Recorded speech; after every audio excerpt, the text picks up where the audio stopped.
raise those kids with confidence that their kids are going to do well and grow up in safety and prosperity, that they'll have access to good jobs, great schools, safe streets, and warm houses in which to raise their kids. And we want all of our American families to be able to do it with the confidence that their nation will stand with them just as they have stood with the United States of America.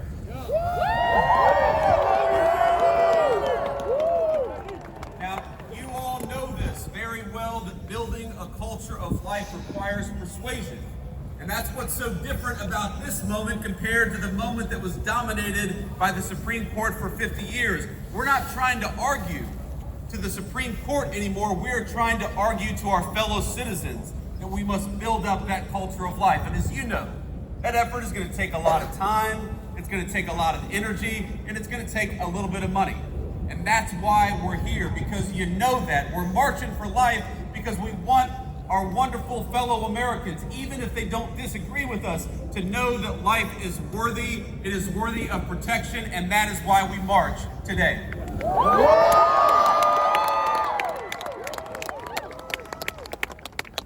So let me tell you something very simple.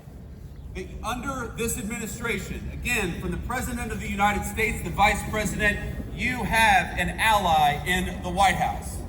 Now some of our work over the last year has been very straightforward and very easy. We started by undoing the evils we saw under the previous administration. Like, for example, throwing priests and grandmothers in prison for praying outside a clinic. That's over. We stopped it. That's good. Where the previous administration mandated taxpayer funding for abortions, including travel costs across the entire government, this administration ended it.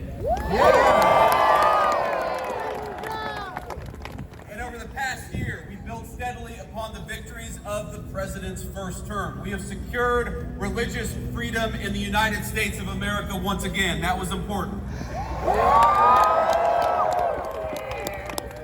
We have ended the censorship of Christians, Jews, and other Americans of faith who are punished simply for following their faith in public life.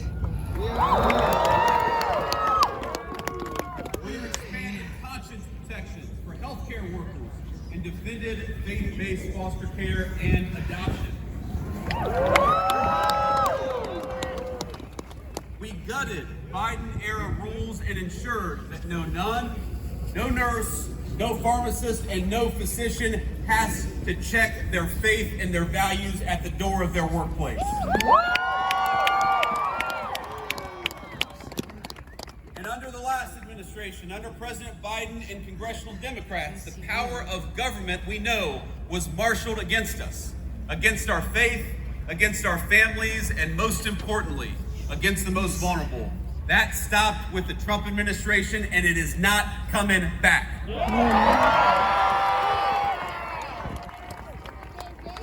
Just this week, we took action to force Illinois into compliance with the Weldon Amendment and stop making healthcare providers refer for abortions. That was a big one.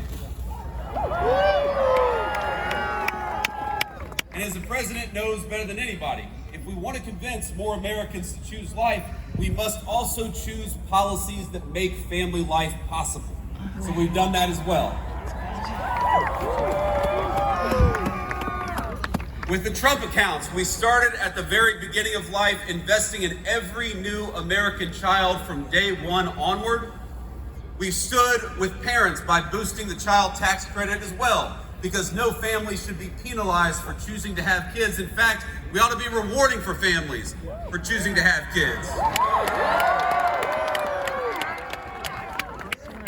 And when Usha and I were having the debate about whether we were going to have a fourth kid, I said, honey, we've got an expanded child tax credit and we've got the Trump accounts. We got to take advantage of this stuff. We're restoring homeownership for real families, and you may not think this is connected to the pro-life cause, but when we ensure that real families, moms and dads, instead of Wall Street, have access to American homes, we help create that important culture of life. And the thing that I'm perhaps the most proud of is that we have been responsible stewards of your tax dollars on this question of life. And so, just yesterday, this administration launched fraud investigations into Planned Parenthood affiliates.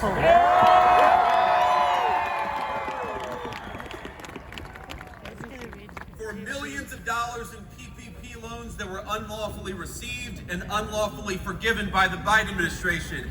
You should not be able to commit fraud and use taxpayer money for abortion. It's that simple.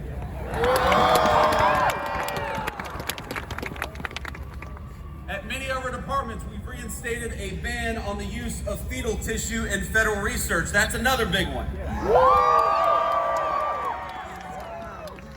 And this is something we're so proud of. We're returning accountability to our foreign policy as well.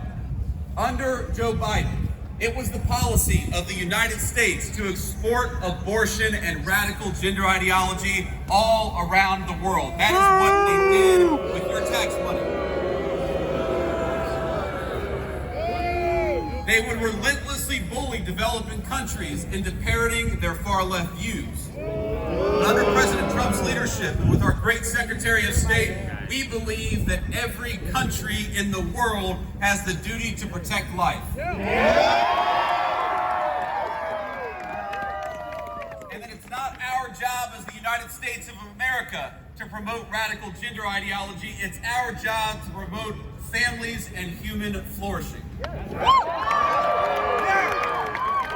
that's why we've completely realigned U.S. foreign aid and turned off the tap for NGOs whose sole purpose is to dissuade people from having kids.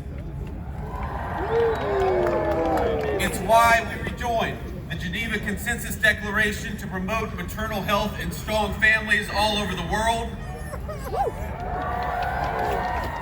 And it's why we speak up when other nations throw pro-life and pro-family advocates in prison for silent prayer, which we've seen way too much, but it's got to stop.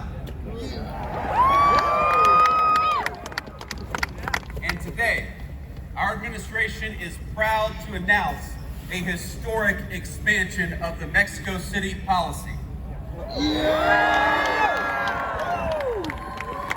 We're going to start blocking every international GO that performs or promotes abortion abroad from receiving $1 of U.S. money.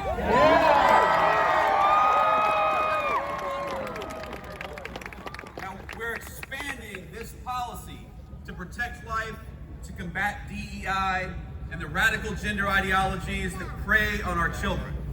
And with these additions, the rule will now cover every non-military foreign assistance that America sends. All in all, we have expanded the Mexico City policy about 3 times as big as it was before, and we're proud of it because we believe in fighting for life.